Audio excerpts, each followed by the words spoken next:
Hello, welcome to Gardener's World. And it's Easter, which is probably the most important time in the whole of the gardening calendar. The key thing about Easter is not just the extra time we've got in the garden, it's the time of year. This is spring. So we've got months and months of glorious garden and sun ahead of us, so let's make the most of it. And what I'm doing at the moment seems like a mundane job, but actually it's the beginning of something quite big, because this is a fern called Dryopteris Felix Mass. And over winter, they give really good colour and structure. But as you go into the new year and the beginnings of spring, the ferns start to brown and collapse. But more importantly, the new growth is just about to unfurl. So I'm cutting these all right back to allow light and air in, and revealing a tight knuckle of new growth that unfurls like a spring. Now, coming up on today's Easter programme. Carol visits RHS Rosemore and gives us a guided tour of the very best of their spring flowers. This great river of blue leads you down to what has to be the most special of plants, and it's absolutely magical. And the presenter and ex-Royal Marine, JJ Chalmers, tells us how Pittencrieff Park has played such an important role in his life. It's amazing how a park, a green space, can just be the answer to any number of problems at whatever stage of your life you're at. And I will be giving you a masterclass in mulch.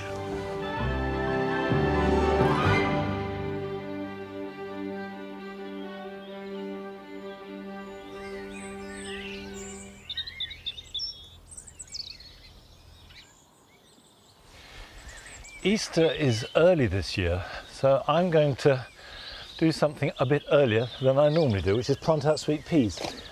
Up till now, I've more or less always left them until after the last frost, but I think there's no need. I think sweet peas are hardier than I've been giving them credit for.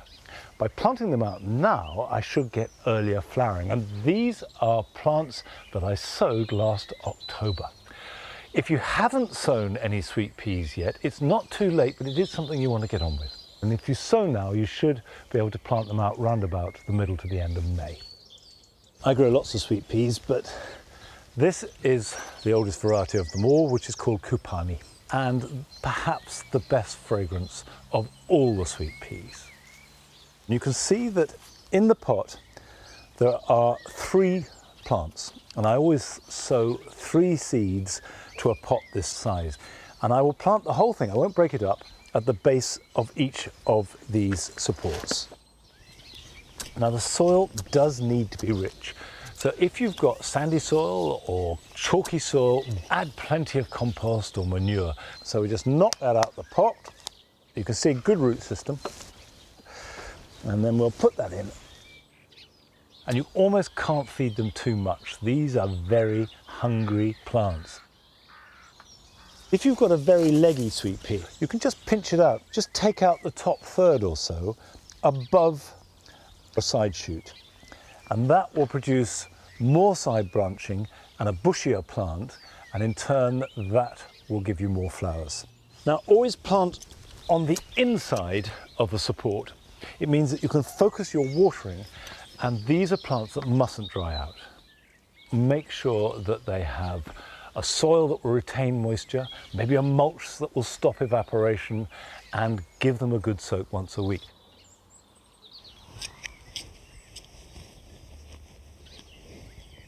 Now I may have a while to wait before these are flowering, but Carol has been down to RHS Rosemore in Devon, where the garden is already in magnificent bloom.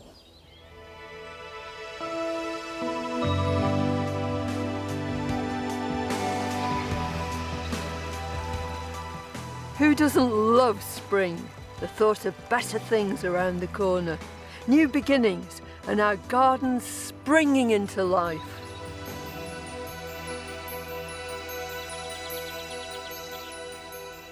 And nothing announces the spring better than these glorious daffodils.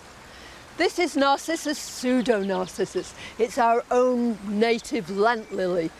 But you know, spring planting is not all about daffodils. I'm going to introduce you to some plants, from the magnificent to the minute, that tell us all that spring has well and truly arrived.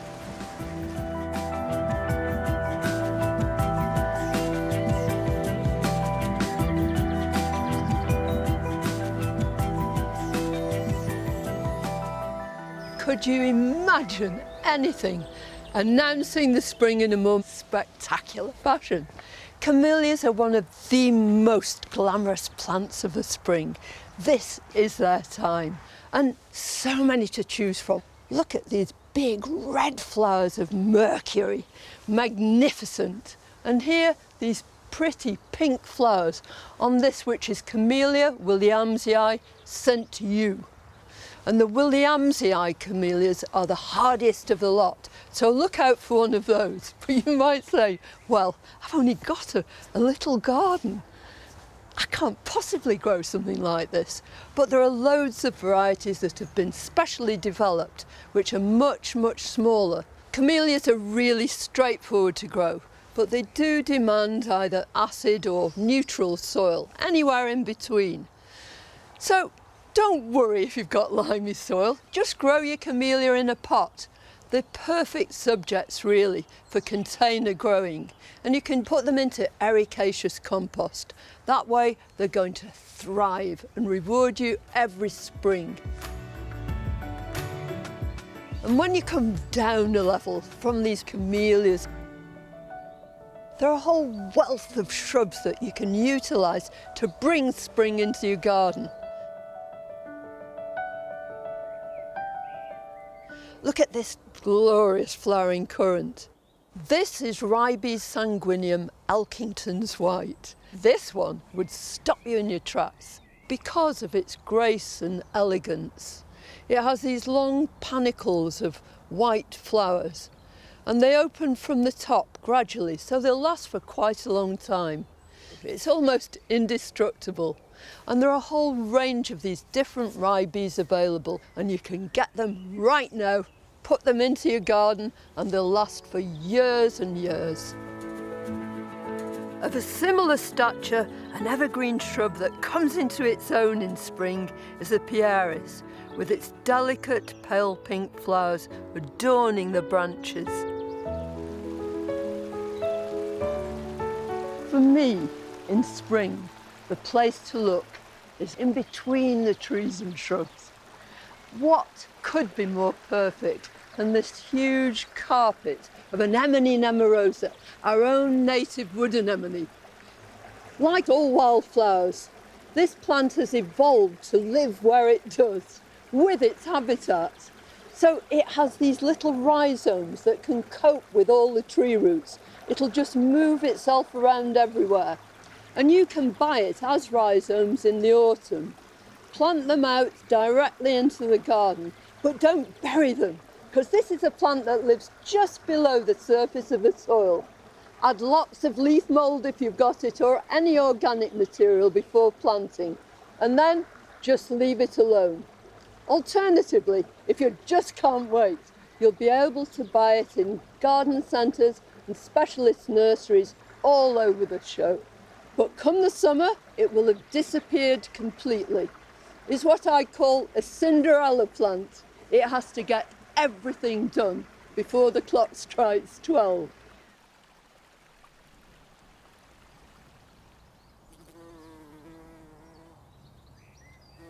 I'm surrounded here by this beautiful buzzing.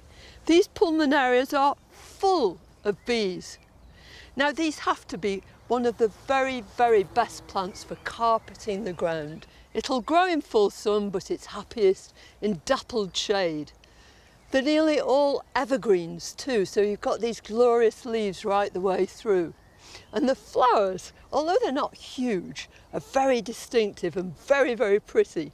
And they have this quality which is shared by lots of other members of the borage family, and that is that blue flowers eventually become pink. And although there's a vast range of these plants, this one is Diana Clare, each one of them has its own individual personality. Easy to grow, very straightforward, just choose which one or grow a whole range of them.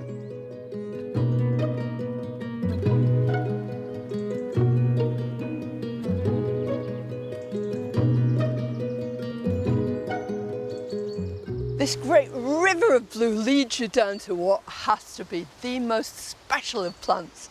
It's called Trillium kurobayaceae, and it's from North America, and it's absolutely magical. It looks almost kind of dark and dangerous.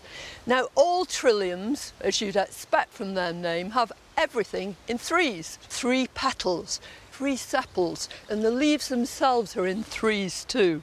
You very seldom see these for sale, although you can buy them growing in pots. The reason for that is that they're nearly all grown from seed, and those seeds take 7 years to produce a flowering plant. So they're a bit on the expensive side, but what an investment. Year after year, they're going to increase and increase. You know, money's no object when it comes to a plant like this. Smaller still, there are some spring plants that are perfect for the tiniest of spaces. Now, this is a proper alpine house, but there's absolutely nothing here that with a bit of care you couldn't grow anywhere, on your terrace, even in a window box. But if you're growing them in pots, it means that you can carry them when they're at their very best, their very most beautiful, to wherever you like and enjoy them. But how about something like this? This is a saxifrage. If you look at it closely, it's composed of a whole mat of these little crunchy rosettes, and from each one sparkles this glorious pale lemon flower. As easy as anything to grow. This one needs full sun, but this is a mossy saxifrage, so even if all you've got is a dark, dark corner, then this is the plant for you. As easy as can be. You can split it, divide it, make more, and it will reward you with this lovely show. It's a picture in a pot. It's an absolute delight. And these are things that we can all grow. And what do? They tell us that spring is well and truly here.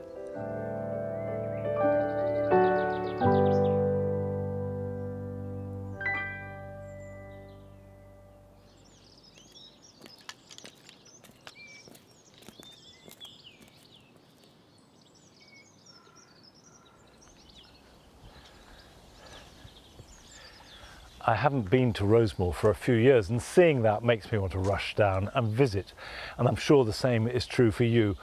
But hold on, because the RHS are only allowing visitors by prior bookings, which you need to go to their website to make. Now, for all the 30-odd years that I have been gardening, one of the same topics comes back again and again: how to control invasive bamboos. And of course, some bamboos, like for example the sassas, can be very invasive, and they cover ground with runners and they pop up, and those are a problem and certainly shouldn't be planted if your space is at all restricted. But there are many, particularly some of the Stylostachys bamboos, that in this climate are clumpers. Their growth tends to be much more upward rather than outward. And some, like the Fargesias, can be grown in pots perfectly well. But to keep it looking really good, you do need to thin it out, which is what I'm going to do. And you can see that some of these canes are much bigger than the others. And the reason for cutting it is to remove the larger canes, which of course then you can use, and also to let light and air in so the other canes can form uniformly. The secret is to get right down to the ground. Make all your cuts at the base of the plant. Don't be tempted to chop it anywhere higher than 1 inch or 2 off the ground. Now look at that. How about that? Absolutely fantastic. This is actually the first bamboo harvest that I've made here at Longmeadow, and I won't waste it. I'll strip the side shoots off and I will use these in the garden. Now we're making our first visit to one of your gardens this week, and it's taking us down to Cornwall, where Sophie Painter shares her garden with us, and its inspiration is drawn from an unlikely source.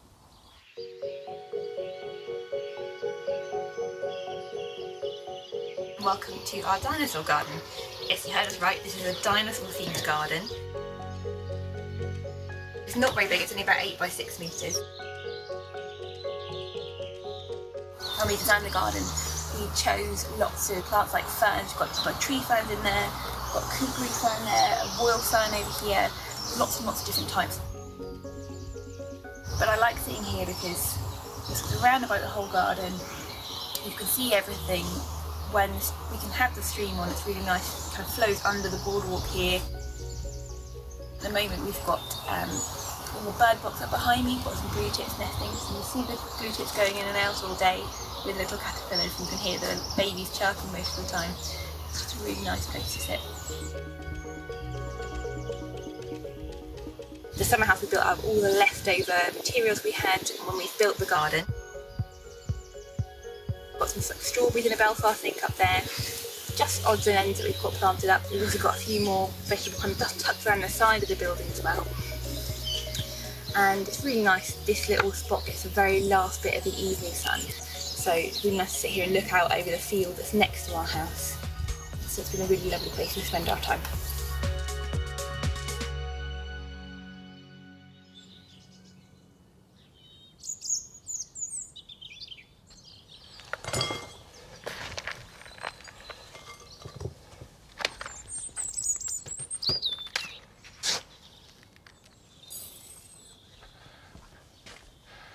I confess that I have never understood the attraction of dinosaurs, but I love the fact that Sophie has made a garden from a passion, and as a result, it's full of love, full of interest, and that's the secret of great gardening. Now, if you want the #1 gardening tip at this time of year, it is to mulch. Mulch refers to a layer of material that you put over the surface of bare soil for 3 reasons. It suppresses weeds by blocking out light, it keeps moisture in but lets rain through. And the third reason is if you use an organic material, it improves the soil's structure and nutrition. And really, if you do nothing else to your borders, if you mulch them every year, that will make a huge difference. The best is garden compost.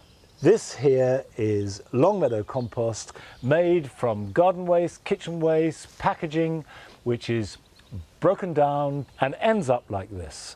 And that is the best of all because it's full of bacteria and fungi, and that life goes back into the soil. However, there is a hitch, because no garden on this planet can ever generate enough compost to mulch the whole of the garden. So what I do is restrict my garden compost to everything edible. The second material I've got here is leaf mould. Now you can see it looks a bit similar, but actually when you feel it, it's much softer and more crumbly, entirely composed of leaves that we've gathered up last year and have broken down, and is perfect for woodland plants. And also it's a really good addition to a potting mix. I also use bark. This is pine bark, and bark has a number of advantages. The first is with pine bark is that it's slightly acidic, it's ericaceous. My soil is neutral, so if you're growing plants that like acidity, then pine bark will slightly change your soil. It also breaks down much more slowly than either leaf mould or compost. So in terms of a barrier, it works for longer. You don't have to use organic material. You can use grit as mulch, or even you can lay gravel and stones. And grit is really useful if you've got an alpine bed or you're looking for really sharp drainage. The only downside to using it is that, of course, it doesn't add any fertility to the soil. If you haven't got your own compost or leaf mould, and I would urge you to make it because it's so easy and so useful, but if you haven't got it, you can buy soil improver. Now that might be composted farmyard manure, it might be council compost. It comes in various guises and comes in a bag. Now, doesn't matter what you use, there is one key thing that matters, and that's to mulch thickly enough. And I've got this just to show you the minimum thickness that I would recommend. If I treat it as though I'm mulching it,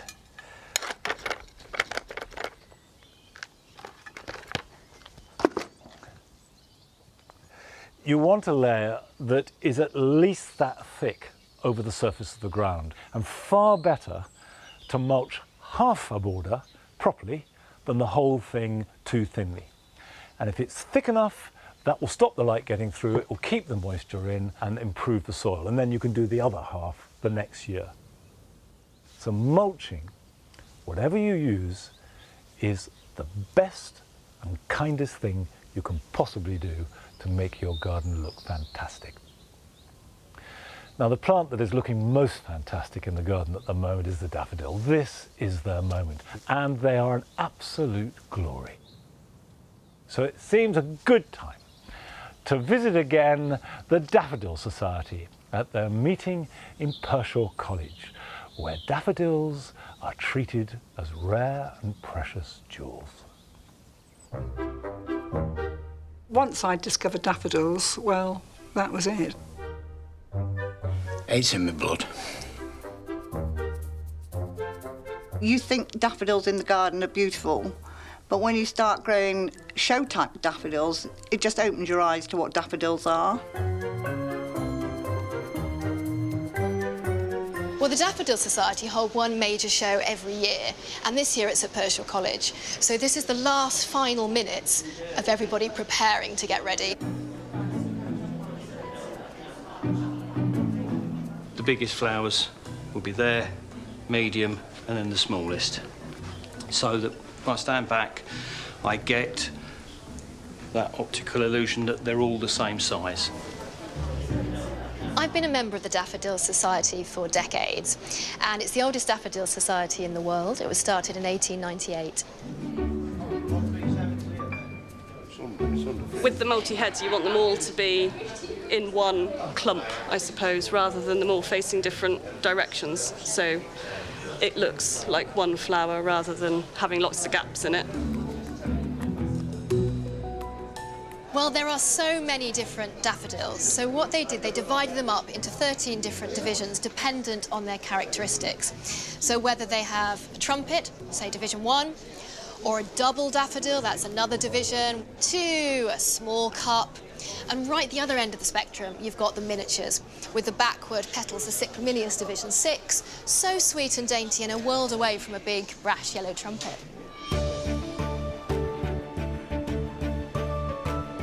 This one's having some cup treatment at the moment. So the cups have to be nice and round, so they've got cotton wool stuffed up them at the minute. As long as he remembers to take the cotton wool out before it's judged, we're all good. What we're aiming for is to get the head up. We do something called clocking. When the actual flower opens, it may be off-centre like that. So you have to clock it just to try and get that top petal at 12 o'clock.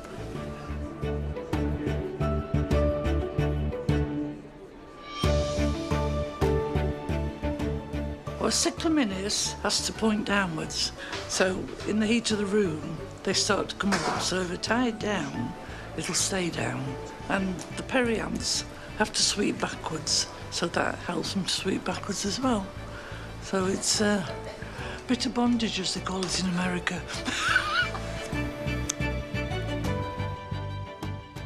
This is a Division 8, it's a Tazetta. It's notorious for having lots of florets on a stem. I think this one's got about 14 or 15, but you can see them with sort of 20, 22, 24 heads. And it's true to its name, it's an avalanche, and it's an avalanche of colour off the stem. So the variety is called Crowndale. It's what we call a Division 4, which is a double daffodil. This is probably one of the best Division 4s that's ever been bred, partly because it's neat and it has colour. This is Fairy Chimes. It's a Division 5 Triandrous daffodil. One of the really nice things about this is that it's got a lovely scent. It's one of my favourite daffodils.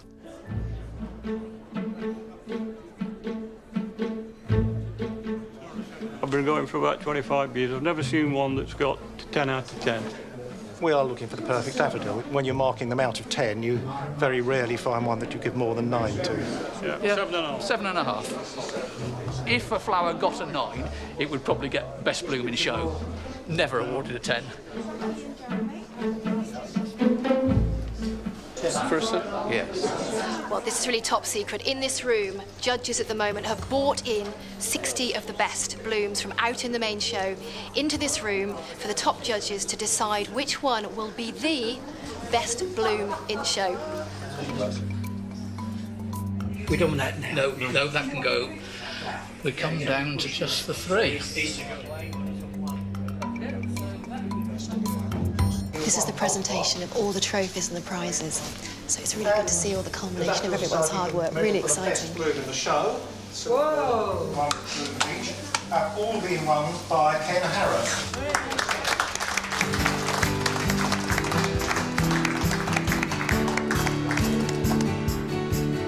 Pretty ecstatic today. Best blooming show is basically whatever exhibitor's looking for when they come to a show. I'm pretty pleased, yeah. It got 8 out of 10.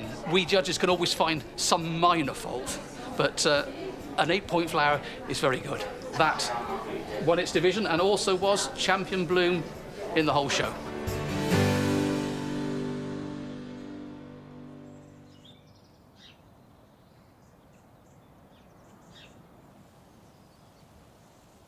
Well, despite that fascinating pursuit of perfection, I think it's impossible to beat the beauty of a sea of daffodils flowing through the grass. Now, still to come on today's programme. We go to Scotland to join JJ Chalmers, who tells us about a park that has played a constant and important role throughout his life. And this place most certainly healed me. And I needed a lot of healing at that stage in my life. But first we go to America to visit the garden of a viewer who has come up with an ingenious solution to the problem of raising plants outdoors in the harshest of conditions.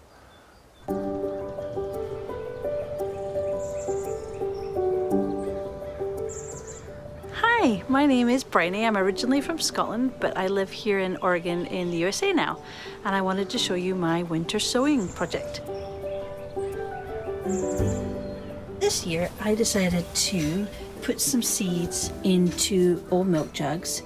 I cut them in half and then I sewed the seed and taped them up, and so these little milk jugs essentially act as little cold frames.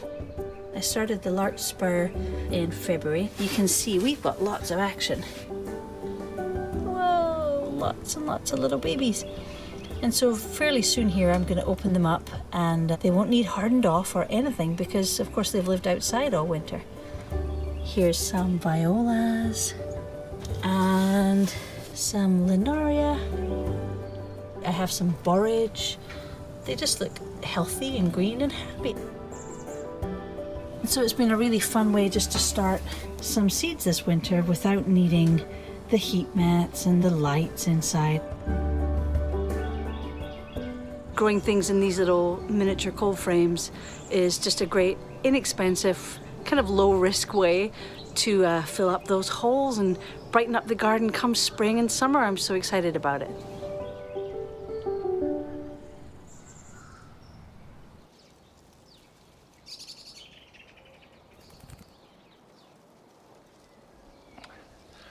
I think that's a very neat and useful tip. Not one I've seen before, and if they survive the Oregon winters, which are so much harsher than anywhere in the UK, they certainly will work here. Now it's time to plant onion and shallot sets. are, if you like, a seed onion or seed shallot, from which you will then get your harvestable bulb. But in the case of shallots, you get lots of bulbs, whereas with an onion, you just get one. And I'm going to grow them both in the ground and in a container. But the ones in the ground, I'm going to grow on initially in plugs. But let's do the containers first. This is a variety of shallot called Red Sun. And each of these small bulbs will produce up to a dozen small bulbs, and the beauty of shallots is twofold. One, they taste sweeter than onions, and two, they keep much better.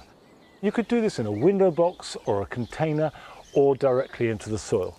Just simply press them down so they're half covered. And I think on here we can probably get 2 across. And if your ground is too wet to do this, then wait a little bit. So in here we should get 8 spaced out like that. And that's all you need to do, just label it, and then we will harvest those round about the end of July into August. But the ones that I want to put out into the soil have a problem which I know is only too common, which is that the birds do tend to come along and yank them out.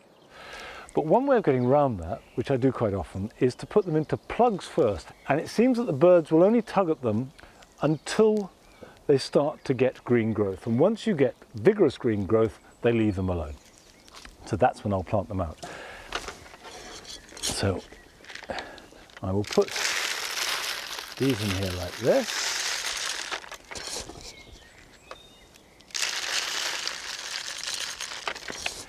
And into this one, I'm putting a different variety. This is called Longor, and there's a clue in the name because you can see that they are completely different shape. They're a rugby ball shape, and I can simply push that in, one into each of the plugs,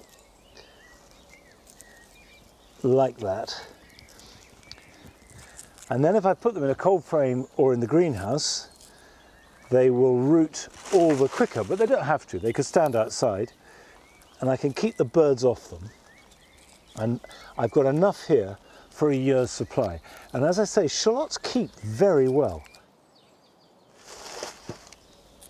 Perfect. Exactly the right amount. I will water these. I won't let them dry out. And then when I see healthy green shoots and maybe some roots poking out the bottom of the plug, it'll be time to plant them out and the birds won't disrupt them. If you can't sow them in a plug and you do want to put them in the garden now, it's not a bad idea to cover them up either with fleece or some fine netting just to keep the birds off until you see those green shoots. Now, many of us have discovered over the last year just how important our gardens and parks and green spaces are for our mental health and well-being. And we now join JJ Chalmers near his home in Scotland to discover one particular spot that has great significance for him.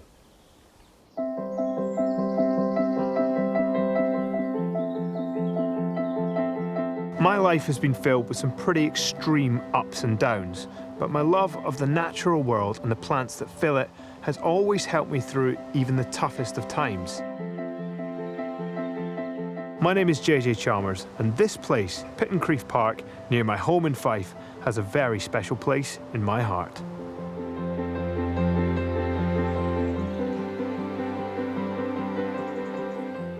This park has been mine and my family's sanctuary throughout the last few months, throughout lockdown. This is where we came for our hours exercise every day. This was, first of all, for our physical health. But actually what you realise is that's more about your mental health, your social health. That idea of getting out, breathing fresh air, feeling better, you know, clearing your mind and just actually being in a nice, quiet environment.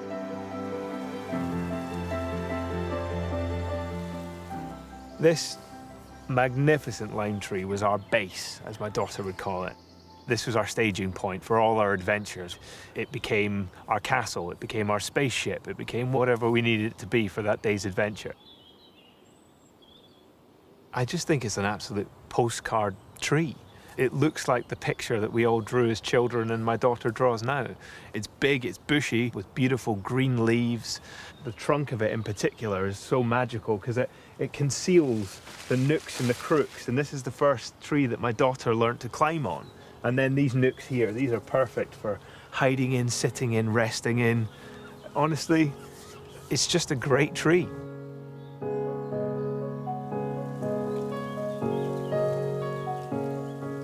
But this place hasn't just been special to me and my family during lockdown. This has been special to me since my family moved here 25 years ago. I grew up as a child here, playing football, flying kites, and just exploring it, particularly the variety that's here. The variety of garden spaces, from the formal to the informal, to the glen itself, to this wide open space. To have this pretty close to your doorstep is quite amazing. And it's inspired my love of nature and plants.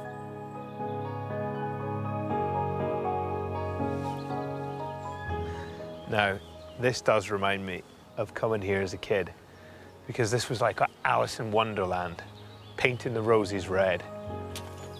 And actually, at home, my grandfather kind of cut beds like this into our front lawn and grew his roses in it. So maybe he drew some inspiration from this as well.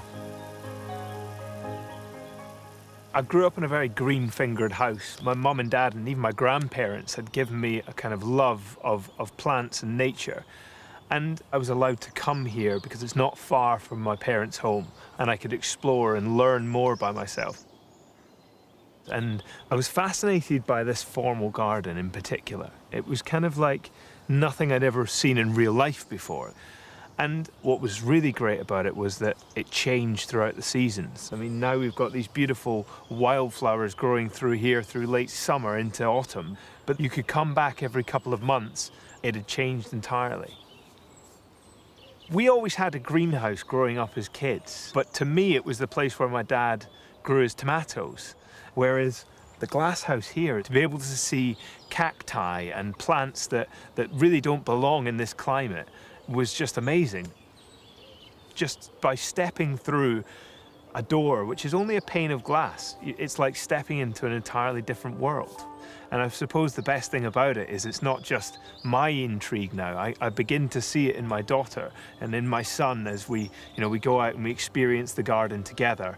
There's no sort of greater gift or learning experience I can give my children than bringing them to a place like this.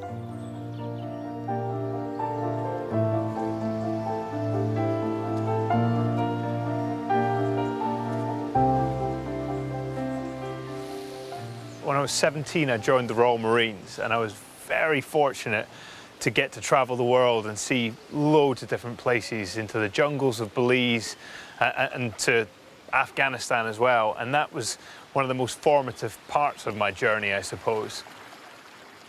So when I was in Afghanistan in 2011, unfortunately, I was wounded by an improvised explosive device. I was on patrol. We were searching a suspected bomb-making factory when one of these devices was triggered, and the explosion tore my body to pieces. Fortunately, my life was saved, my limbs were saved, and the next thing I knew, I was waking up in a hospital in Birmingham. And that's where I would spend the next 9 weeks of my life, not even really getting out of one room, let alone a hospital building, in an entirely new environment that was completely clinical. Hospital was never an environment I'd ever really experienced before. That environment where everything wipes clean and everything is man-made. Even plants are considered a contaminant risk. And the idea of coming home was with me from the moment I was picked up by a helicopter in Afghanistan. And actually, one of the things that reminded me of home was this burn. Being in this burn as a little kid, with my wellies on, exploring the undergrowth, looking for minnows or whatever it was with my friends. And so when I finally was out of hospital and I returned to my parents' home, this place was the first part of my rehab. There is no better tool for gauging your ability than the real world, to actually go out and see if you can walk over the bridges that you used to and climb up the stairs that you used to be able to. And in the early stages, I struggled with it. I would come to the glen each day and I would make my way up the burn side, and the first day you wouldn't get very far, and the next day you get a little further and a little further. And the sound of the water running, the animals, the leaves blowing in the wind, it just feels magical. And it is healing. And I needed a lot of healing at that stage in my life. And this place most certainly healed me. And once I conquered this place, it began to make me realize that I could go on to conquer other things, other places, and that I could have hope and ambition, really.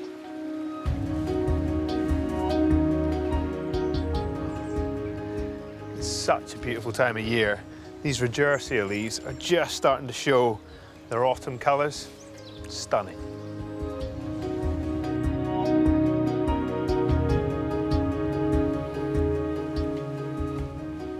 So once the worst of my recovery was behind me, I'd spent my time in rehab and I had some sort of normality in my life. I was looking for something to sort of be my mission again in life, essentially. And Prince Harry created the Invictus Games. It's a multi-sports competition for wounded, injured and sick service personnel. I discovered recumbent cycling. So that is an adult tricycle, for want of a better word. And I took part in the first games back in 2014, which was so important because I wasn't a soldier anymore, I wasn't a Marine anymore, I wasn't wounded anymore. Now I was a sports person. And the beauty of recumbent cycling was the fact that I could get out into the great outdoors again. And so I found myself back in the park, and this became my training ground. And so every single inch of this, every road, I have gone along, climbed up hills, gone back down to the bottom, done it again and again and again. And once again, its use, its adaptability came through. And it not just helped me survive, but it helped me thrive. And, well, it resulted in a gold medal at the Invictus Games, so it must have helped.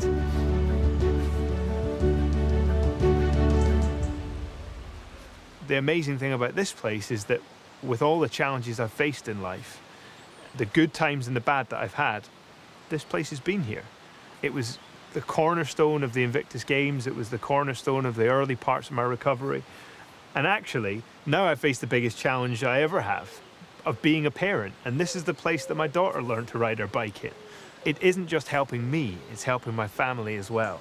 And so it's amazing how a park, a green space, can just be the answer to any number of problems. It provides for you at whatever stage of your life you're at.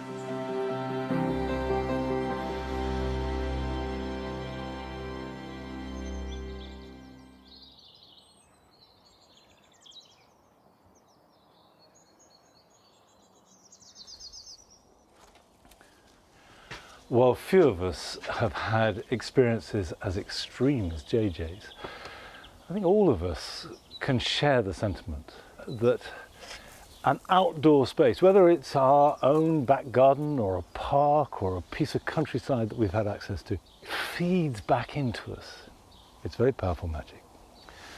Now, I have a bunch of plants here which are certainly in need of some kind of healing treatment. We have a lot of pelargoniums here at Longmeadow, especially the scented leaf ones. But at this time of year, having overwintered them indoors, the important thing is to be bold and cut them back hard. If you leave a pelargonium to grow, there's an awful lot of wood and not very much leaf and not very much flower. And if you're growing them for a scented leaf, you want as much of that as possible. And you can see on this is Lady Plymouth, that already there's quite a lot of new growth appearing on these very straggly stems. And the key thing at this time of year is cut it back. And I could go right back to the base. In fact, I'm going to take it off like that, and like that, and there's a nice one there. And then the next thing to do after you cut them back is water them and start to feed them. And you will get good new growth coming through. There we go. This cut material is good for cuttings. So have a jar of water to hand and anything which I think is suitable for cuttings, I put in the water, and then that will stay good for another hour or so before I get back to the potting shed. And they take very easily from cuttings. Now, it's not just pelargoniums. This is Salvia curviflora.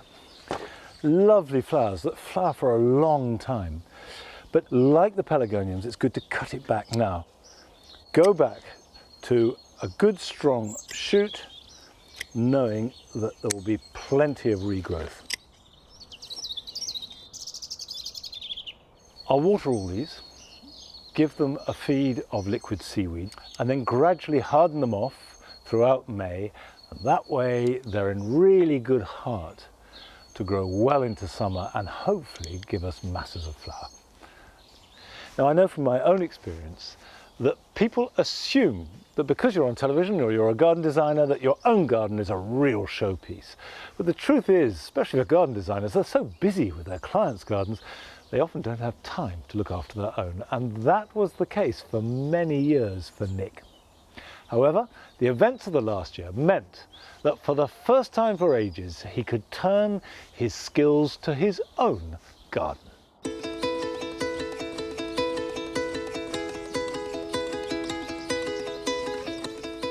I've been aching to get on with my garden ever since I moved into my flat 3 years ago.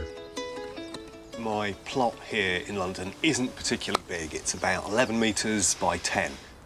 Luckily, I'm starting with a fairly blank canvas, and I want to make the most of every single centimetre that I've got.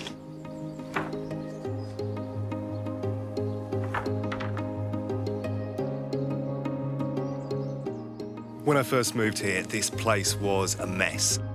I added a garden office quite quickly, but I haven't had time to do much more. However, over the last few weeks, I've made my way through the garden, dug out all the perennial weeds. So now I'm ready to start thinking about how I'm going to lay out the garden. The first thing to do when you're designing a garden is to assess your site. What do you want to leave and what can go? In my case, I'll be keeping the shed, the fence, and the terrace. Then, work out which are the windy, sheltered, or sunny spots, and this will inform where you put your plants and where you can place things like a seating area.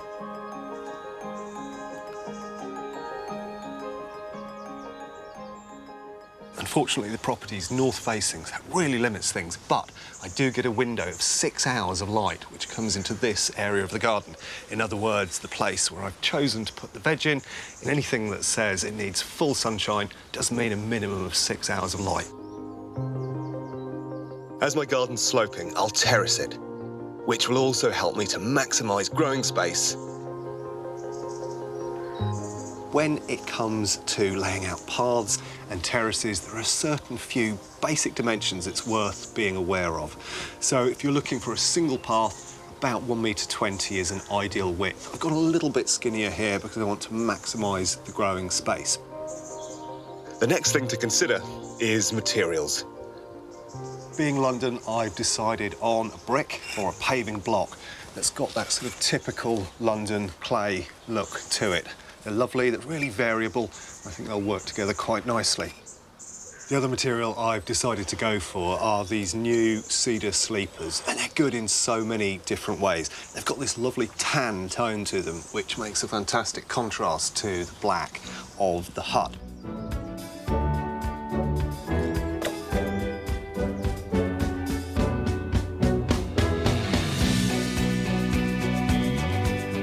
"5 months on, and it has been transformed. The hard graft has paid off. The terracing, cedar edging, paving, and structures fit neatly into the space. And of course, there's the planting. I'm really pleased with it.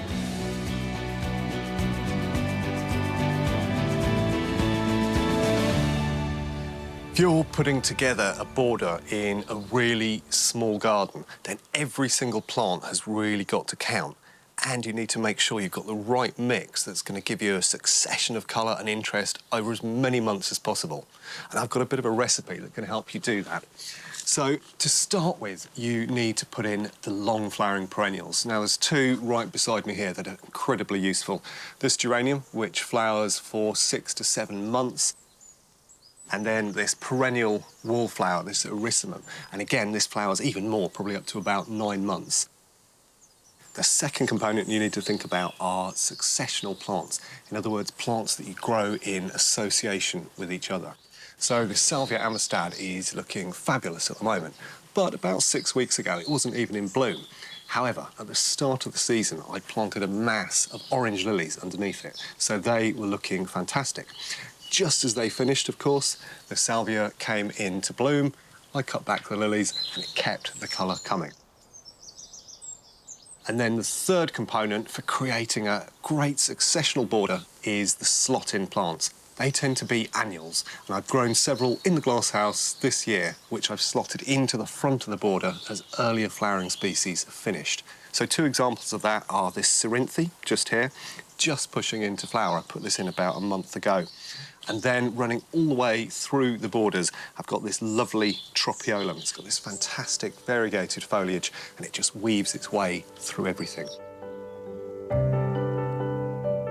With these 3 simple planting strategies, if you follow them, you'll have months and months of colour in your garden.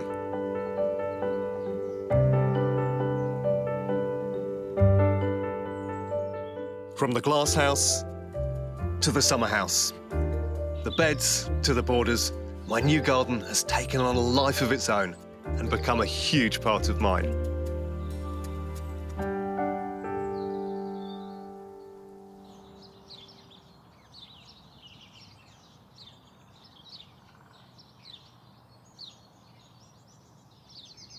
The extraordinary thing about gardens is you don't have to be an expert to know exactly what Nick is talking about, to share that same rich reward that even the most basic gardening does give you.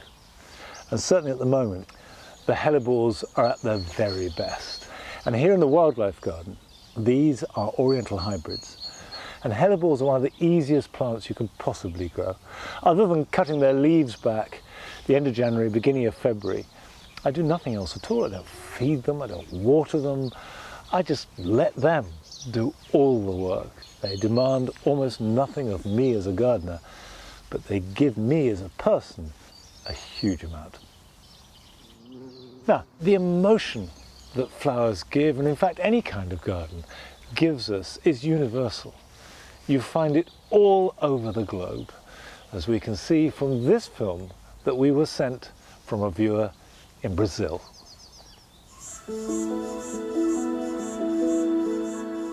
Hello, my name is Carlos Lage, I'm from Brazil, and this is my garden.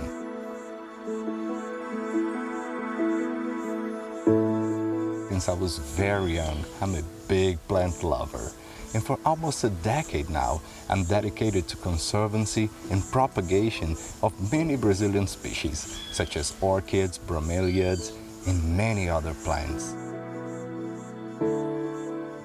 A highlight of the season is this gorgeous Bilbergia porteana, which is a local bromeliad species.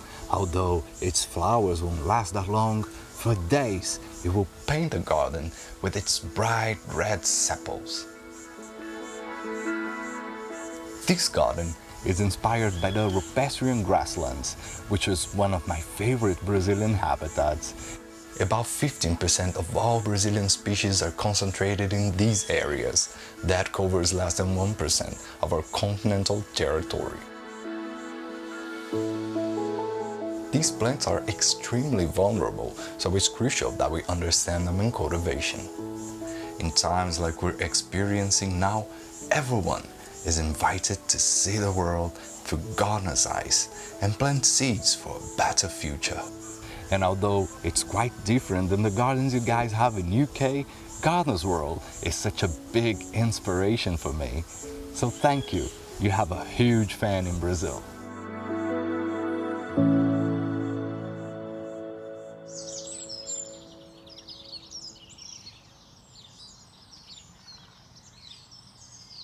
It's very reassuring that despite having completely different plants, completely different climate and weather and language, we all share that bond of gardens and gardening.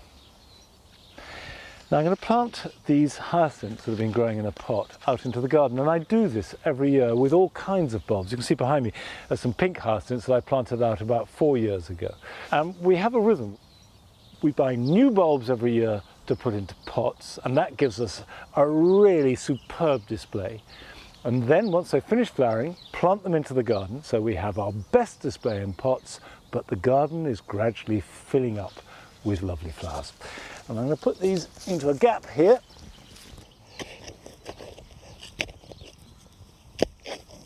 There we go. And just take it out the pot and pop it in the ground like that. And in fact, I can cut back the flower heads, which will mean that no energy will go into producing seeds and all the goodness will go down into the bulb. So if we take the right down the bottom, take the stalks off, like that. Okay, it's only a small job, but it's good to get done. And here are some jobs for you this Easter weekend.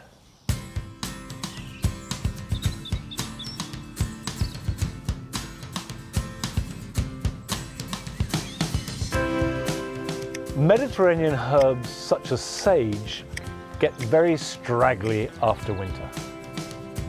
But if you cut them back hard, just leaving a few signs of new growth, they will quickly regenerate and look and taste good.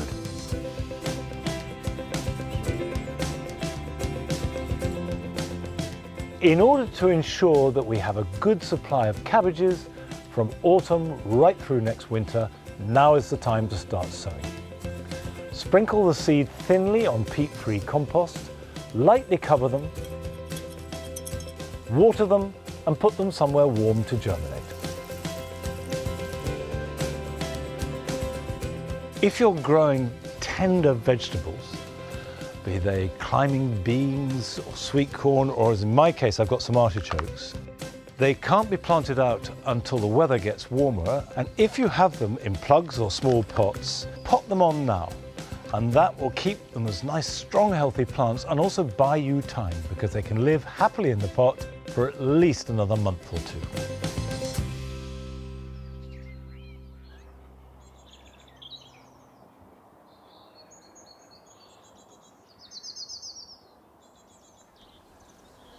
The frogs have been romancing with great energy and vigour, and to have a garden full of frogs is both fascinating and good for the garden. But I'm afraid we've run out of time today. I hope that the rest of your Easter weekend is a good one and that you get out in the garden as much as you possibly can. And I'll see you back here at Longmeadow at 9 o'clock next Friday. So until then, bye-bye.